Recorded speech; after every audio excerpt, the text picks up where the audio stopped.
Certa vez um erudito resolveu fazer ironia comigo. Perguntou-me: "O que é que você leu?" Respondi: Dostoiévski. Ele queria me atirar na cara os seus 40.000 volumes. Insistiu: "E que mais?" E eu: "Dostoiévski." Teimou: "Só?" E eu repeti: "Dostoiévski." O sujeito, aturdido pelos seus 40.000 volumes, não entendeu nada. Mas eis o que eu queria dizer.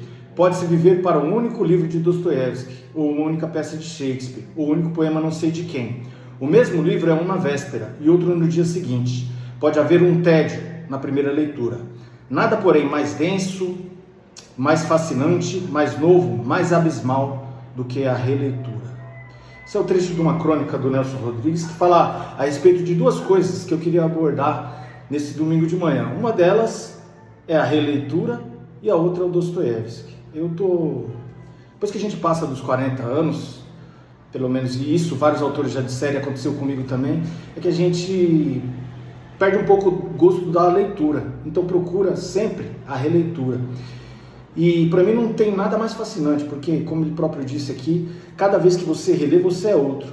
Eu acabei de reler essa semana esse livraço aqui, ó, Os Irmãos Karamazov, dos Dostoiévski, e eu acho que o Nelson foi muito feliz no que ele disse. Se eu tivesse lido só esse livro a vida inteira, já não precisaria ter lido muitas coisas. Claro que eu também passei por Céline, por José Lins do Rego, por Guimarães Rosa, pelo Scott Fitzgerald, Kerouac, assim, vários autores que me formaram enquanto leitor, mas eu acho que Dostoiévski, junto com Rosa, está assim, na cabeceira. E vários autores que eu gosto, como por exemplo o Kerouac. Kerouac acendia uma vela para o Dostoiévski quando ia escrever, quando estava escrevendo On the Road, por exemplo. E John Fante também, na Irmandade da Uva, cita exatamente esse livro, Os Irmãos Karamazov, como um ápice assim, da relação, das contendas, da dificuldade entre as gerações, entre pai e filho. Bom, por que é tão genial? Bom, vou tentar aqui falar algumas coisas a respeito, que eu li a respeito, e do meu ponto de vista, que acho que é mais importante, né? A gente, para falar de livro, de literatura, tem que falar com paixão. O resto, a inteligência artificial já está fazendo. Então a gente tem que falar com um pouco de paixão. Isso aqui é um livraço da porra, né? Um monumento da literatura. É um romance policial, né? Trata de um parricídio. É a história da morte do Fyodor Mikhailovich Karamazov. Acho que é Mikhailov, eu misturei um pouquinho com Dostoiévski, talvez tenha misturado. Mas enfim, não, acho que é Fyodorovich Karamazov. Misturei com o nome do autor Dostoiévski com o Karamazov, mas enfim. E aí o velho é um libertino, o pai é um libertino, um velho terrível, um parasita que se formou assim puxando o saco dos outros, passando a perna, muito gandaeiro, muito mulherengo, muito beberrão. E os filhos dele foram crescendo, assim, casou-se 2 vezes por conveniência, por causa de dinheiro. E os filhos dele foram crescendo, os outros que criaram, assim, nunca teve muito amor paterno nem nada. Ele teve um filho mais velho que é o Dmitri, cuja personalidade ela é assim completamente apaixonada. Ele é dominado pelas paixões. Embora ele tenha um coração bom, haja nobreza no seu interior, ele age o tempo todo contra o que ele mesmo quer agir, né? O mal que ele quer fazer, o mal que ele não quer fazer, ele faz, e o bem que ele quer fazer, ele não consegue. Aí, esse é o filho do primeiro casamento dele, que é o Dmitri, o Mitya. Depois, ele se casa novamente e tem mais 2 filhos. O Ivan Karamazov, que é o personagem assim, preferido dos leitores ocidentais do Dostoiévski, que é um cara que é um intelectual, um homem da ciência, um nihilista, uma educação europeia, né? É aquele que pronuncia a frase: se Deus não existe, então tudo é permitido. Quer dizer, sem esse pilar, essa ideia de Deus, que até Voltaire diz também, né? Se Deus não existe, nós precisaríamos inventá-lo. Sem uma ideia de um Deus, de algo que nos seja o representante no mundo da verdade, da honra, da bondade, do altruísmo, da paixão, como manter todos esses valores no mundo, não é? E o Ivan, ele diz isso. Porque de repente, só por nós, se a gente trouxer a verdade para o subjetivo, para mim, por exemplo, é horrível eu matar alguém para ficar com a sua fortuna, mas para outra pessoa pode não ser. Então, como manter a estrutura de uma sociedade, um modo da gente viver junto, sem essa ideia de Deus? Porque com a morte de Deus, tudo isso implodiria, certo? E aí Nietzsche é muito Dostoiévski. A gente vai falar um pouquinho disso depois também, né, das relações entre Nietzsche e Dostoiévski. Eu acho que até o conceito de eterno retorno o Nietzsche tirou desse livro aqui, porque num dado momento o diabo faz uma visita a esse mesmo irmão, ao Ivan, e lhe dá a ideia do eterno retorno. Eu vou ler um pouquinho mais para frente, mas por enquanto vamos voltar para o irmão mais novo, que é assim, é baseado no Solovyov, não sei se é assim que se diz, né? É difícil falar russo, mas era um amigo muito grande de Dostoiévski, um intelectual russo, ficou preso um tempo também, e um intelectual cristão. Dostoiévski era da Igreja Ortodoxa Russa. Embora ele defendesse todos esses valores, ele chega a dizer num dado momento que se a verdade não está com Cristo, então ele ficaria com Cristo e não com a verdade. A gente vai ver que o romance, ele ultrapassa isso, ele está além das ideias do seu autor. É como se fosse uma entidade autônoma. E eu sei que críticos já disseram isso, mas não vou ficar falando a respeito do que os críticos disseram. Como eu falei, eu quero falar assim, de uma forma apaixonada. Pois bem, o Alyosha é o irmão mais novo, e ele é aquele homem honrado, bom, ele é um noviço, ele quer ser monge, o Alyosha, mas aí seu mentor, o Starek Zosimo, que também é uma personagem secundária, mas interessantíssimo do romance, diz que não, que ele deve ir para a rua, mas ele assim, ele é da verdade, ele procura não julgar, é aquele que encarna de certa forma no romance os princípios cristãos. E nesse romance, cada um desses irmãos representa-se uma vertente do que estava acontecendo na Rússia naquele momento, mas eu também não vou me ater muito aos fatos históricos da Rússia, porque eu acho que é um romance universal. Então aquela tendência europeizante ao povo, o Nietzsche que representa mais a coisa do povo russo mesmo, esse povo que, por exemplo, outro dia eu estava vendo aí no YouTube uma família russa que cria um urso dentro de casa, povo que toma vodka, que é muito apaixonado, muito intenso, muito forte, que vive naquele frio e tudo, né? Isso é o Nietzsche. E o Alyosha, que representa o cristianismo russo, né? A igreja ortodoxa mesmo. Bom, e aí acontece o parricídio e tal, e fica entre esses três irmãos de quem teria matado, assim, a princípio, a dúvida. A dúvida, num determinado momento, a culpa sobre isso vai cair no Mitya, no filho mais velho, no Dmitri, que foi roubado pelo pai, assim, surrupiado a sua herança, que ele tinha direito, e eles disputavam, os dois, o amor da mesma mulher, que era uma mulher que vivia também, assim, ela foi perdida, né, por um cara mais velho e tal, e aí ela vivia com o recurso que um comerciante estacional dava para ela, mas ela, assim, ela representa uma espécie de cálculo, é uma mulher calculista, então ela fica meio que em dúvida se ela vai ficar com o pai porque tem mais dinheiro. Com isso ela brinca com os dois, mas ao mesmo tempo há uma bondade no coração dela. Os personagens do Dostoiévski, todos eles estão em busca e são capazes da redenção. A redenção é um tema que não dá para tirar do Dostoiévski. Inclusive, em um outro livro, Crime e Castigo, eu acho que a cena mais linda de toda a literatura universal é quando há a redenção do Raskolnikov junto a Lisa, e é uma puta e um assassino juntos rezando um Pai Nosso. A capacidade dramática do Dostoiévski, ele faz a gente rir, chorar, ele é com humor, ele escreve com paixão, a gente chora. Dizia-se na Europa que ele escrevia mal, né? E os críticos também dizem isso, porque ele não tem aquele maneirismo característico da literatura francesa ou inglesa, aquela coisa do bom gosto, do bom tom. Ele é russo, né? E eu gosto muito dos romances russos do século XIX, porque eu acho que a gente consegue estabelecer um paralelo entre nós aqui no Brasil, né? Nós também somos um povo assim, de uma herança latina também, através de Portugal, um pouco da Espanha, um pouco da mistura da África, indígena e tal, mas somos um povo de paixões e não de bom gosto. Mas enfim, não vamos entrar no Brasil por enquanto também.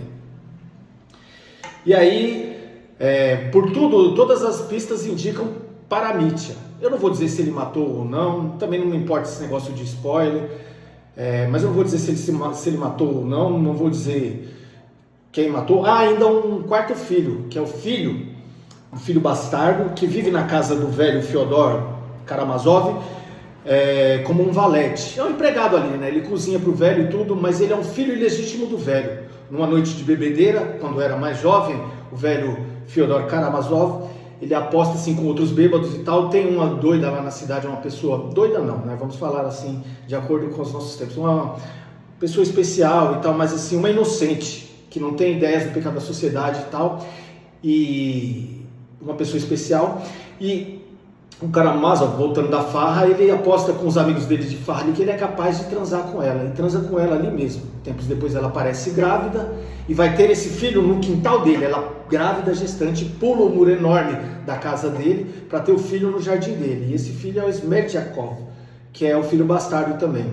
Um dos também sobre os quais se pode cair a dúvida. Ele tenta imitar o Ivan, mas ele tem menos cultura, ele é um cara invejoso, ele sofre de epilepsia, assim como o autor. Isso também é outra característica do Dostoiévski, ele se coloca muito nos romances. Nessa personagem, por exemplo, nesse livro, por exemplo, o Smerdyakov encarna essa faceta da epilepsia que o Dostoiévski também tinha, né? E também o Príncipe, num outro livro sensacional dele, O Idiota, também encarna, também era alguém que tinha epilepsia. Porém, enquanto o príncipe Mishkin, no outro livro, no Idiota, seria o lado bom, a ingenuidade, né, o lado puro, o lado do cristianismo primitivo mesmo de Dostoiévski, o Smerdyakov seria o lado subterrâneo dele. E aí a gente, lendo o romance, você percebe que é um romance no qual o inconsciente tem um papel fodido, embora seja anterior a Freud, porque ninguém sabe muito bem o que está fazendo. O Ivan, ele não foi ele que matou, mas ele chega a se contestar a si mesmo, não saber se ele é que está por trás, é o cérebro por trás do assassinato do pai ou não, porque ele não sabe, ele diz num determinado momento, né? Isso tudo é uma farsa, por quê? Porque todos nós queremos matar o pai, isso antes de Freud, né? E, bom, embora o Dostoiévski, o autor, ele tivesse por uma visão moralista, fosse uma ideia moral de escrever a respeito dessa ideia de que se Deus não existe, tudo é permitido e aí qualquer a civilização vai ruir, na própria forma do romance, e aqui forma é conteúdo, ou aliás, forma é sempre conteúdo, acontece exatamente o contrário, porque embora haja ali um narrador, de certa forma, que às vezes se aproxima, a gente não sabe o que é, narrado em primeira pessoa, mas é um narrador que por vezes ele se torna onisciente, por vezes ele não sabe o que está passando no interior das personagens, por vezes ele está estranho, por vezes ele descobre depois da narrativa. E eu acho que aqui acontece uma coisa muito estranha, que é uma equivalência entre o autor e o narrador. Eu acho que esse narrador é Dostoiévski. Quer dizer, a obra de arte, com algumas coisas ele tem controle e outras não, ela se produz para além dele. E aí tem uma coisa que o Bakhtin, um crítico também russo, vai dizer depois, que é a ideia da polifonia, né? Há muitos diálogos, é um livro calcado nos diálogos, e assim, a cada momento, né, o narrador dá a voz a uma das personagens. E aí uma hora é a visão do Mitya, que é a paixão versus o coração bom, aquilo que o homem quer fazer, aquilo que ele não faz, o homem conduzido também pelo inconsciente, embora não só ele.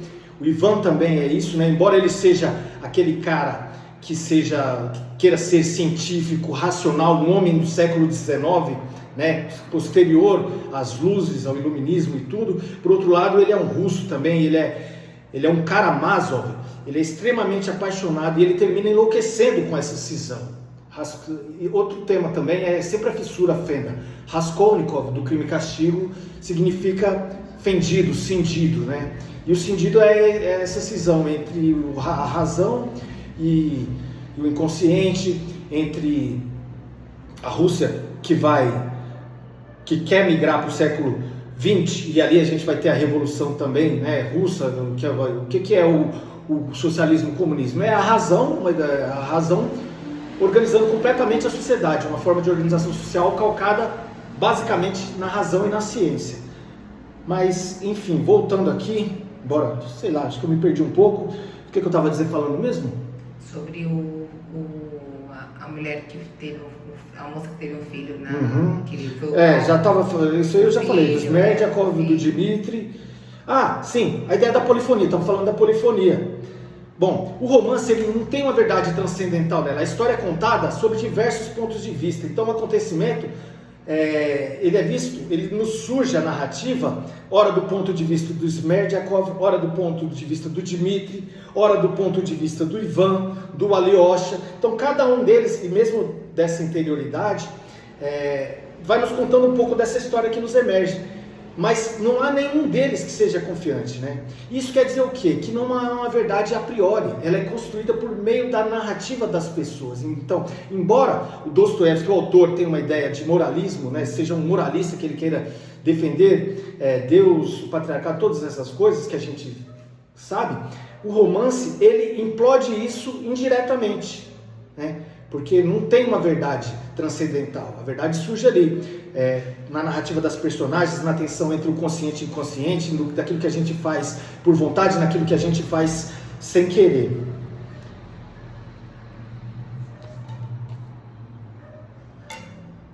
Bom, sobre as personagens, é outra coisa legal também que me encanta, porque as personagens do Dostoiévski, assim, elas estão sempre com febre, elas adoecem por causa de uma ideia, né? Elas passam mal por causa de uma ideia, não tem ninguém puro ali está todo mundo meio corrompido e meio puro, e ao mesmo tempo todo mundo cindido e ao mesmo tempo doente por causa disso. Então elas agem assim, forçadas por algo que é maior que elas, na maioria dos tempos. Isso nos bota em xeque também os limites da razão, do livre-arbítrio, porque ser um Karamazov, o que é isso, né? É ser esse homem de paixões. Em que medida a gente pode controlar aquilo que a gente é? Aquilo que a gente faz o que a gente age, ou nossas atitudes faz o que a gente é?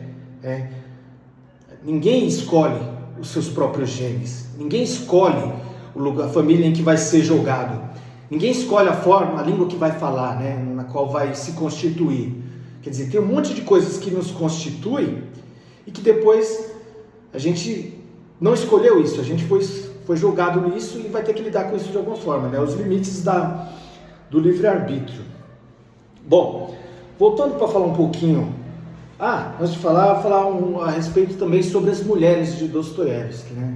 A gente vive num tempo em que, de extremos, né, polaridades. Então, ou a mulher ela é vista como um ser que deve ser subjugado, né, essas coisas do red pill, da extrema direita que a gente vê, ou ela é sempre um ser quase que, embora não se use essas palavras, angelical, mas é a guardiã da verdade. Tanto que a gente viu aí no caso do ministro, está investigando ainda, né? Mas como se não mentisse, como se fosse um ser sobre-humano.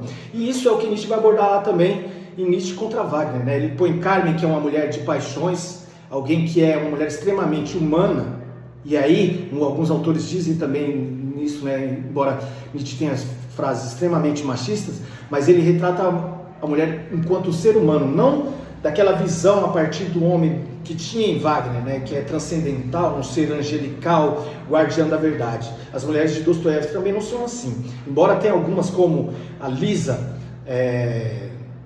do Memórias do Subsolo, né, ou a outra Lisa também, do Crime e Castigo. A gente também tem uma Grushenka, tem a Caterina, por exemplo, aqui nesse livro, que ao mesmo tempo que elas podem ser extremamente boas, elas podem ser extremamente perversas, manipuladoras, como Lady Macbeth, né? A gente vê lá no Hamlet.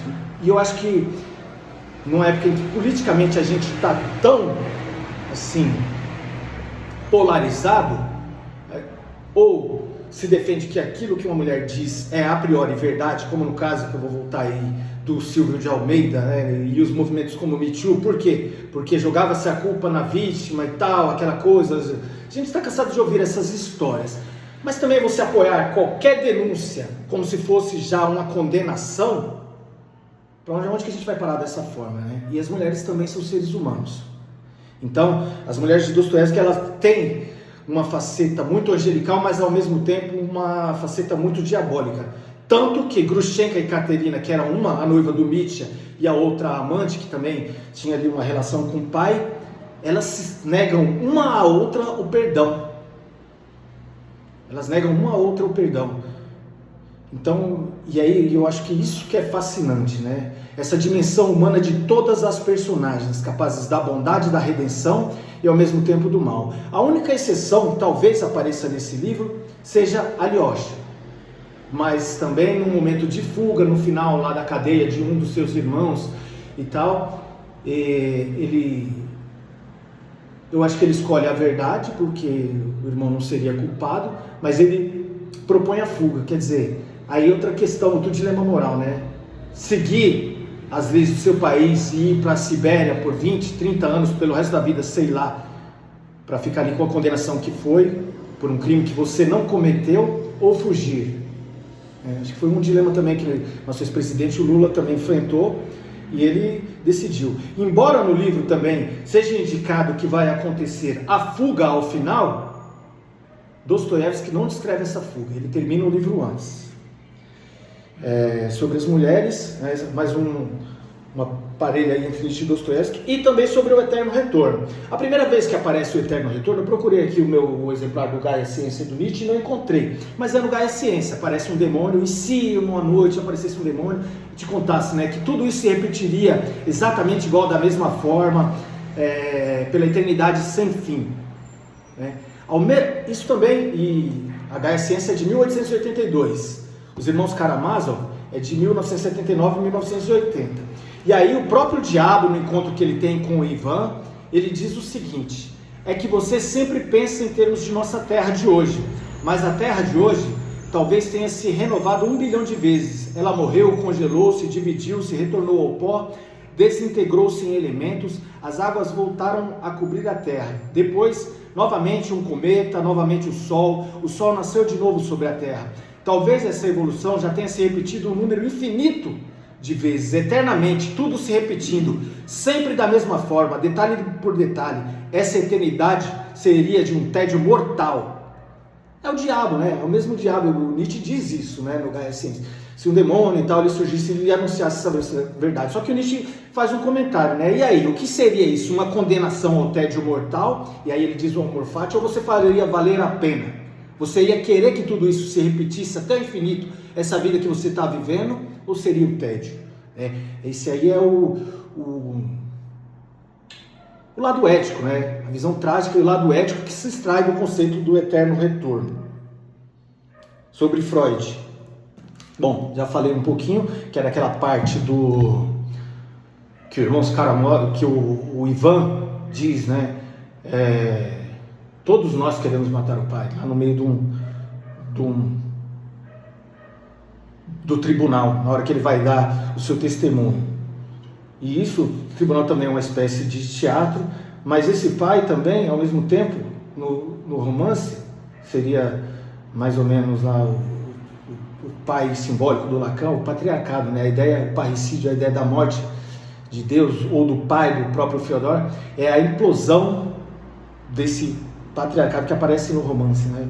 O próprio Fyodor morrendo é a morte do pai da verdade. Todos os sistemas freudianos que a gente vai ver depois. Eu acho que, em muitos sentidos, esse único livro, a gente pode ler outros Dostoiévski também, acho que eu vou falar do Idiota depois, mas enfim, ele é como o álbum branco dos Beatles, que é assim, um livro que aponta um álbum que aponta para todos os lugares, mas influencia tudo. No álbum branco, por exemplo, você tem heavy metal, tem baladas, tem folk, tem de tudo. Então toda a música pop que seria produzida depois daquilo já tem semente ali. E eu acho também que todas essas questões que a gente discutiu depois, o marxismo, a psicanálise, Nietzsche, esses três pensadores ali da dúvida quem pode, tá tudo aqui no Dostoiévski, né?